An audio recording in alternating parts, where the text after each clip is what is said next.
Hello po mga ka-robots, ito po si Elmer Pistola. Welcome to my channel. Ito po ang una kong vlog tungkol sa robotics. And ang gusto ko pong gawin sa vlog na to is ipakilala sa inyo ang isa sa mga unang robot na ginawa ko po, si Lola ni Dora. Siguro alam niyo na kung ano ang basis ng robot na ito sa pangalan pa lang Lola ni Dora. So ito po ay itinulad namin or ginawa namin based sa itsura ni Lola ni Dora na ang Itbulaga noon nung uso po yung Aldab, kung natatandaan niyo po, di ba? So tatlo po yung Lola doon. Yung isa po doon si Lola ni Dora. Ito po, yung Lola na yung ginampanan po yun ni Wally Bayola. So alam ko, hindi masyadong kamukha. Pero kahit pa paano, marami pong nakakakilala na siya si Lola ni Dora kahit hindi namin sabihin. So, siguro, okay naman yung itsura niya based on that. So, ginawa po namin to para sana sabayan yung show nung time na yun. Na habang nagsishow sila about, yun nga, Alda, meron din kaming ginagawa na show. So, hindi lang po itong ginawa namin nun, 5 po ang ginawa namin. So, siya, tapos yung lola na ginampanan ni Jose, yung lola na ginampanan ni Paolo, tsaka of course po yung Alda, hindi mawawala yun. So, si Yaya Dab, tsaka si Alden, kung naalala nyo. Unfortunately po, nung hindi po namin natapos yung 4 nasimulan lang, hindi natapos. Kasi medyo naging busy po kami sa ibang bagay. At the same time, nag-end na po yung show. So nung nag-end na po yung show, hindi na po namin tinuloy.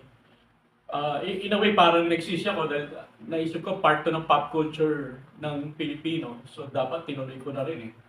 Pero natutuwa din ako kasi na may natapos kaming isa. So ito po. So ito po, kung napapansin nyo, gumagalaw po, di ba? Hindi po yan gumagalaw mag-isa. Ang nagko-control po dyan is smartphone po. Actually, maraming smartphone lang po to, my phone lang yata eh. So basically po, ang pag-control po niyan is kung paano mo hawak yung phone. So for example, ibababa kong ganyan, tuto mo yan. At the same time, mata nakita nyo tumingin sa baba. Pag itataas ko naman yung phone, titingala siya, tapos yung mata niya nakatingin doon sa taas. Ngayon, pag ginanto ko po yung phone sa side, medyo baliktad lang po yung no? Pero, pag ginanto ko, titingin siya doon, pati yung mata niya nandun. Yung ulo niya tsaka mata doon nakaturo. Tapos yung kabila naman ganito.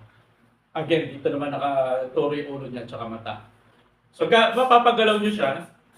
Pag ginagalaw niyo yung phone na ganito, makokontrol niyo po siya. And siguro napansin niyo yung katawan gumagalaw din kasi pag ginanto ko yan, di ba tumitingin doon yung ulo at mata, yung katawan niya gumaganon. Tapos baliktad naman sa kabila. Yung katawan naman gumaganon.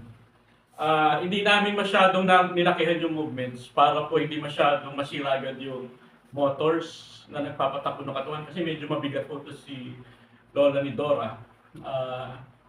So, yun po, medyo hindi masyadong magalaw, pero at the same time, nahalata naman po.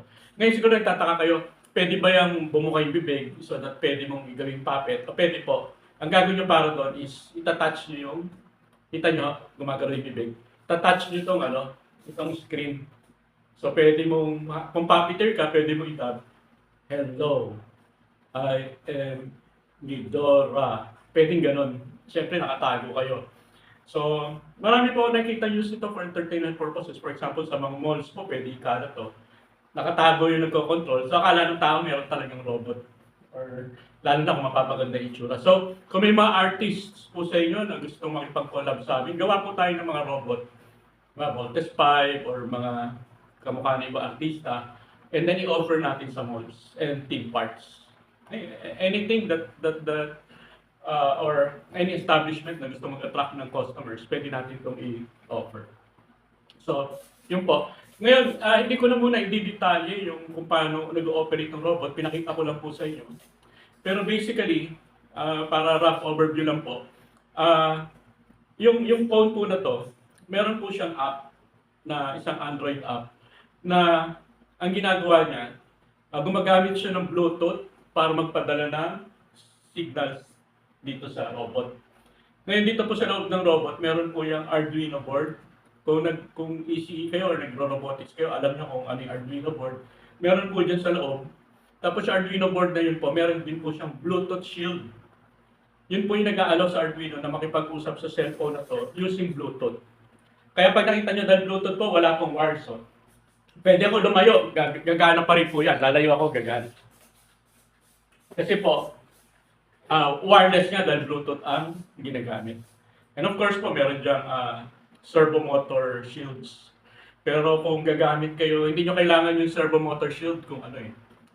Kung gagamit kayo ng Arduinos na pwede magpadala ng signals directly sa servo motors. May mga ganun po.